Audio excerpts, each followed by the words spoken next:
Bien-aimés de Dieu, la paix soit avec vous et bonne fête de l'Assomption de la bienheureuse Vierge Marie. Appelée Dormition selon l'appellation grecque dans les plus anciens livres liturgiques, la fête mariale du 15 août reçoit le nom d'Assomption vers la fin du 8e siècle. Mais ce n'est qu'en 1950 que le pape Pie XII, en proclamant le dogme de l'Assomption de la Vierge Marie, définit exactement de quoi il s'agit.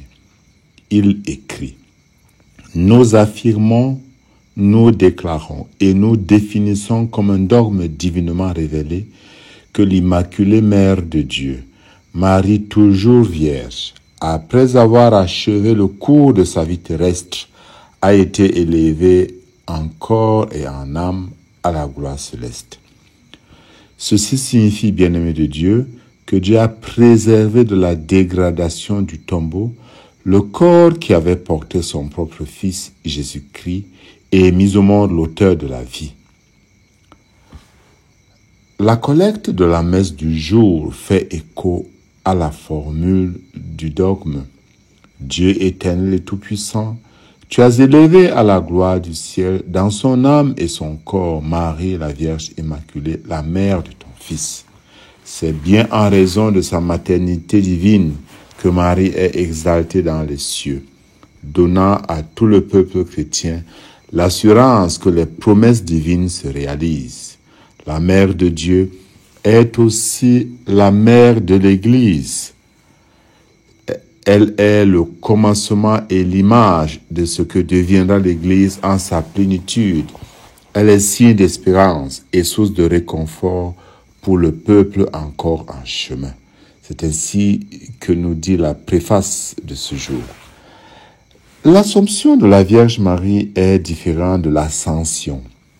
L'Assomption, c'est le fait que le Christ, par sa puissance à lui, tire Marie, sa mère, au ciel, alors que l'Ascension signifie le Christ, toujours par sa propre puissance, monte lui-même, s'élève lui-même au ciel, entre dans la gloire du Père.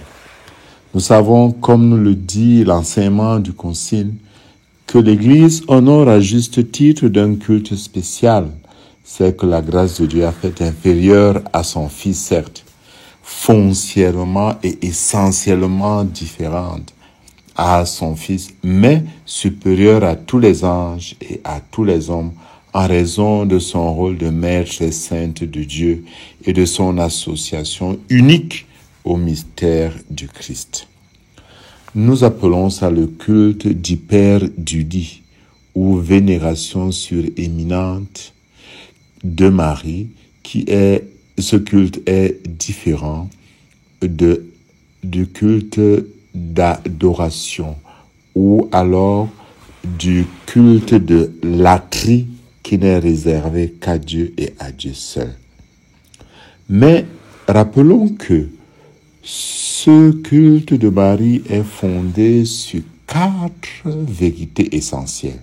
Il s'agit de la maternité divine de Marie, de la virginité perpétuelle, de l'Immaculée Conception et de l'Assomption. Et toutes ces vérités vont ensemble.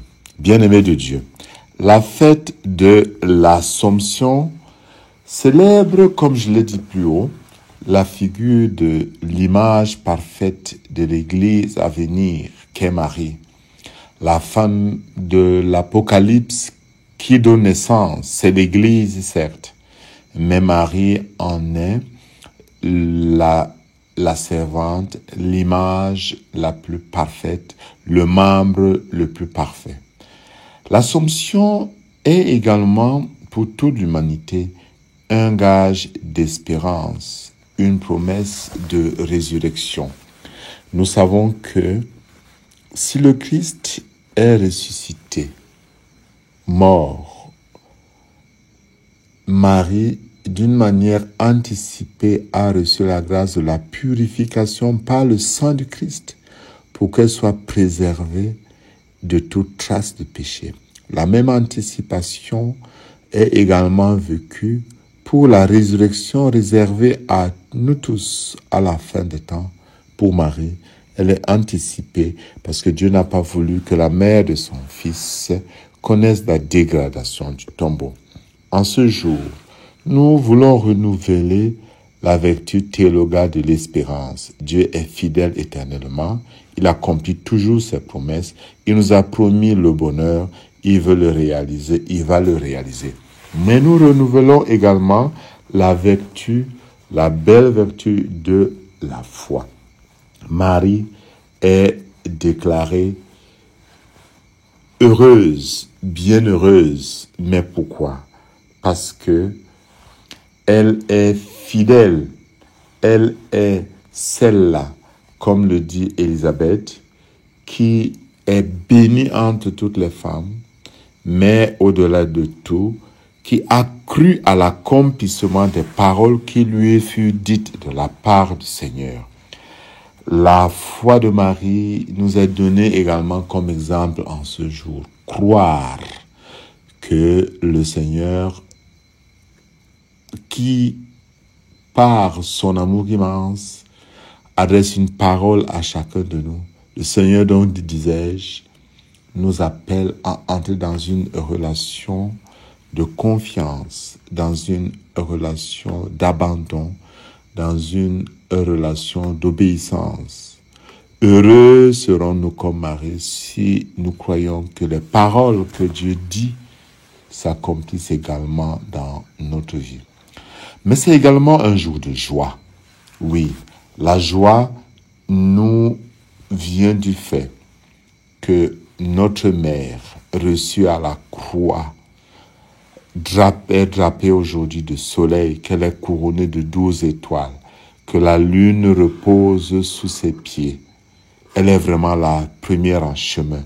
Et cela nous donne d'être dans la joie. Et nous pouvons donc chanter avec Marie le cantique d'action de grâce. Mon âme exalte le Seigneur, exulte mon esprit en Dieu, mon Sauveur. Comme Marie, à chacun de nous, Dieu veut que nous participions à sa béatitude. Tous les âges nous diront bienheureux. Si à la suite de Marie, nous sommes fidèles au Seigneur.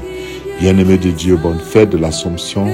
Que Dieu, le Père plein de tendresse, vous accorde la surabondance de sa bénédiction en ce jour au nom du Père et du Fils et du Saint-Esprit. Amen.